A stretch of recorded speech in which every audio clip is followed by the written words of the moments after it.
Barack Obama, le président américain, est arrivé vendredi soir au Kenya. Cette visite fait ce samedi la une de tous les médias kenyans.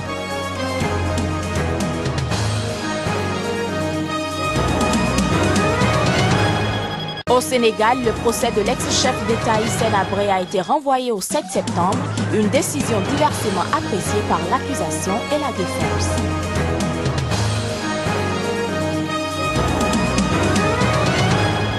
Enfin, en Tunisie, le Parlement a adopté tard hier soir une nouvelle loi antiterroriste. L'objectif, répondre à l'essor des attaques djihadistes.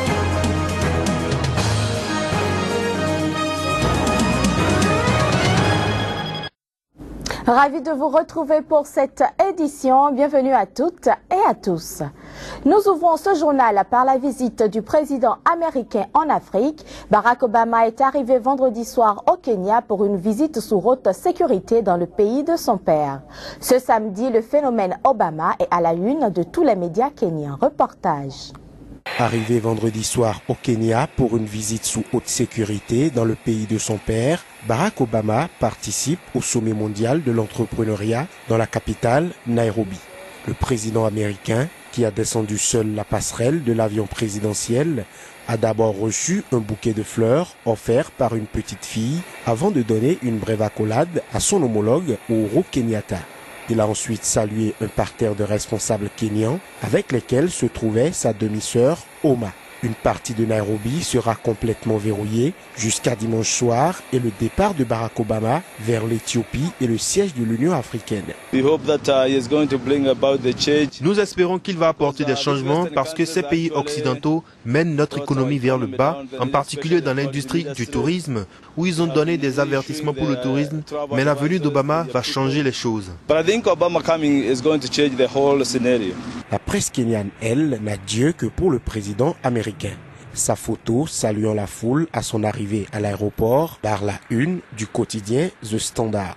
Le tabloïd The Star a choisi plusieurs clichés des premiers instants du président américain au Kenya sous le titre lapidaire « Obama arrive », tandis que le Daily Nation évoque le moment Obama. Une grande partie des pages des principaux journaux et des programmes sur les chaînes d'information étaient consacrées à cette visite, la première du président Obama depuis qu'il est à la Maison-Blanche.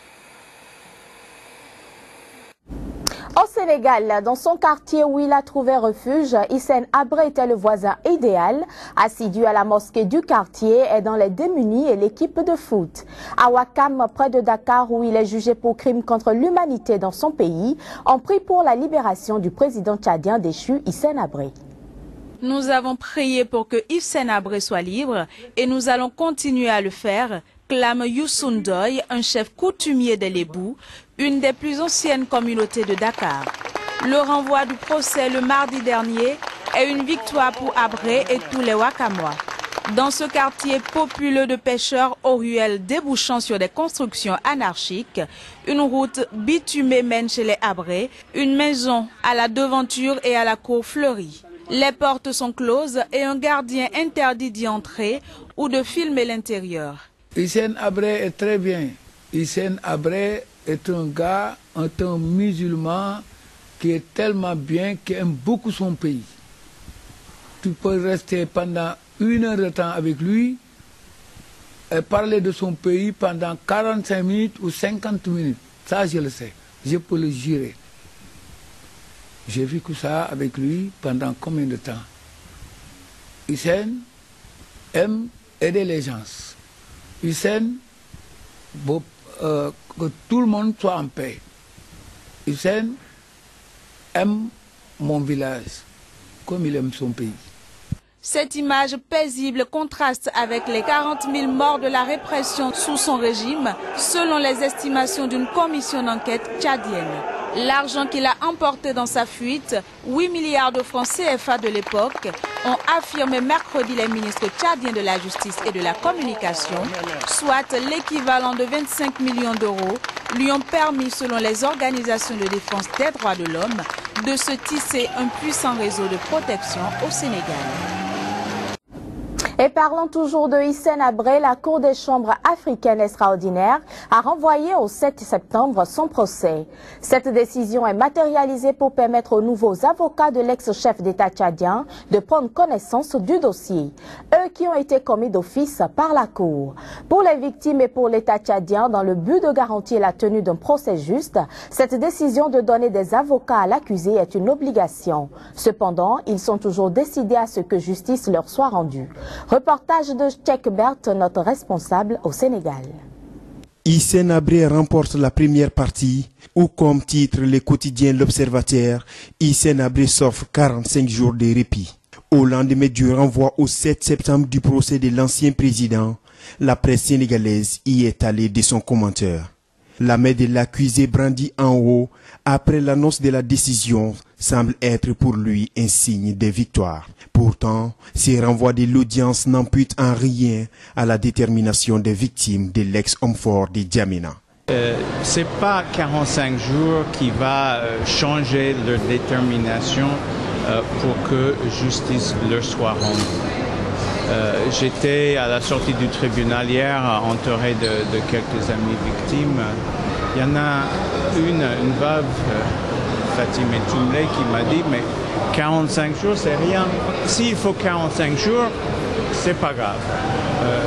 La longue marche des victimes vers la justice ne s'arrêtera pas pour autant. Le procès Habré continue de dominer l'actualité au Sénégal. La presse s'alarme et s'implique de jour en jour pour éclairer les contours d'ombre de l'affaire. Idriss Déby, l'actuel président du Tchad, est de plus en plus la personne visée par des questions adressées aux officiels tchadiens présents à Dakar.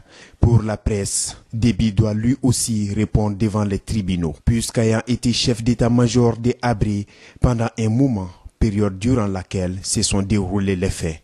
Idriss Déby n'a jamais été associé, ni de loin, ni de près, à la direction de la documentation et de la sécurité, la DDS, qui était la machine de répression. La presse au Sénégal est largement impliquée dans la tenue de ces procès, premier du genre sur les continents. Son épilogue est attendu, mais les contours de son organisation, son financement et les poursuites contre le seul Hissène Habré devant cette cour commencent à être sujets de vifs débats. Direction le Burundi, le président Pierre Nkurunziza a été réélu sans surprise ce vendredi dès le premier tour avec plus de 69% des voix. Il peut donc ainsi entamer un troisième mandat controversé après 3 mois de crise politique déclenchée justement par sa candidature. Les détails. La participation s'est élevée à 73,44% selon la Commission électorale nationale indépendante CENI, alors qu'observateurs et journalistes avaient constaté une affluence relativement moyenne dans les bureaux de vote. Pierre Nkurunziza, élu en 2005 et déjà réélu en 2010, a obtenu 69,41% des suffrages exprimés lors du scrutin qui s'est déroulé mardi au Burundi, selon les résultats proclamés par Pierre Claver Ndayikariye, président de la CENI. Cette victoire au premier tour de Nkurunziza était largement attendue, l'opposition ayant appelé au boycott du scrutin. Le chef de l'État l'emporte dans 16 des 18 provinces du pays, notamment à Bujumbura, qui lui est traditionnellement hostile, mais où votaient de nombreux militaires et policiers déployés dans la capitale le jour du vote. Principal opposant, Agathon Rwasa, qui représentait la coalition d'opposition des indépendants de l'Espoir, arrive en deuxième position avec 18,99% des suffrages. Il l'emporte d'une courte tête dans les provinces du Bujumbura rural, son fief traditionnel, et de Rumongue dans le sud-est. La communauté internationale estimait que le climat d'intimidation et de violence politique, ainsi que l'absence de médias privés au Burundi, ne permettaient pas des élections crédibles. Les principaux partenaires du pays ont gelé une partie de leur programme et menacé de couper toute aide au Burundi, l'une des 10 nations les moins développées au monde, extrêmement tributaires de l'aide internationale. Quant aux élus communaux, ils étaient appelés aux urnes ce vendredi pour élire les représentants du Sénat.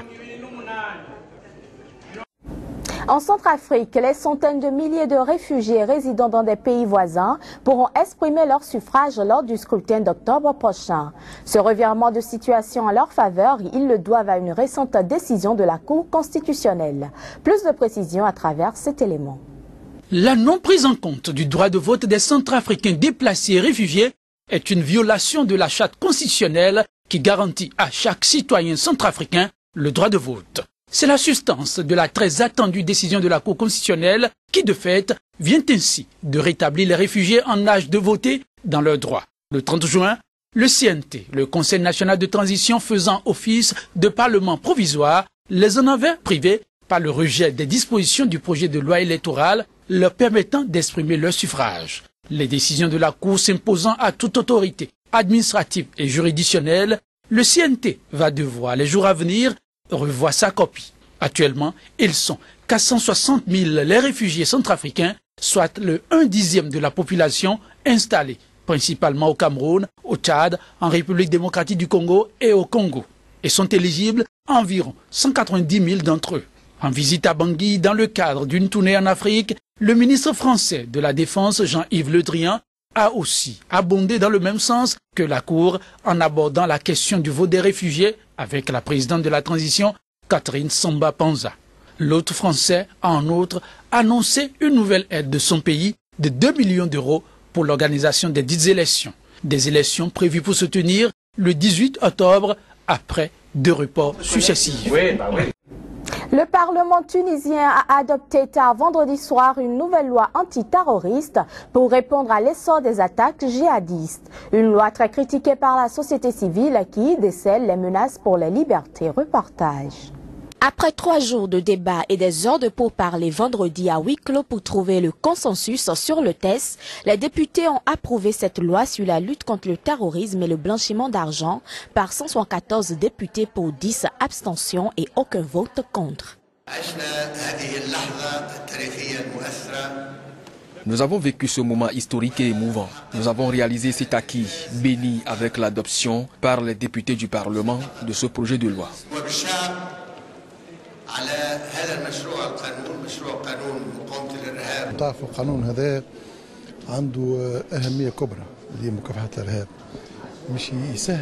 Vous savez que cette loi est très importante dans la lutte contre le terrorisme. Elle va faciliter le travail des forces de sécurité intérieure et de l'armée nationale. Elle va aussi faciliter le travail des magistrats. Il y a des spécificités qui améliorent la loi de 2003. Ce vote est intervenu dans un contexte de menaces grandissantes après les attaques en juin à Sousse, où 38 touristes tués, et en mars au musée du Bardo à Tunis, 22 morts dont 21 touristes revendiqués par le groupe État islamique. Ce texte remplace une loi antiterroriste de 2003, adoptée sous la dictature de Zine El Abidine Ben Ali et largement utilisée selon les défenseurs des droits de l'homme pour réprimer l'opposition, en particulier le parti islamiste Ennahda, alors interdit et aujourd'hui l'une des principales forces politiques tunisiennes.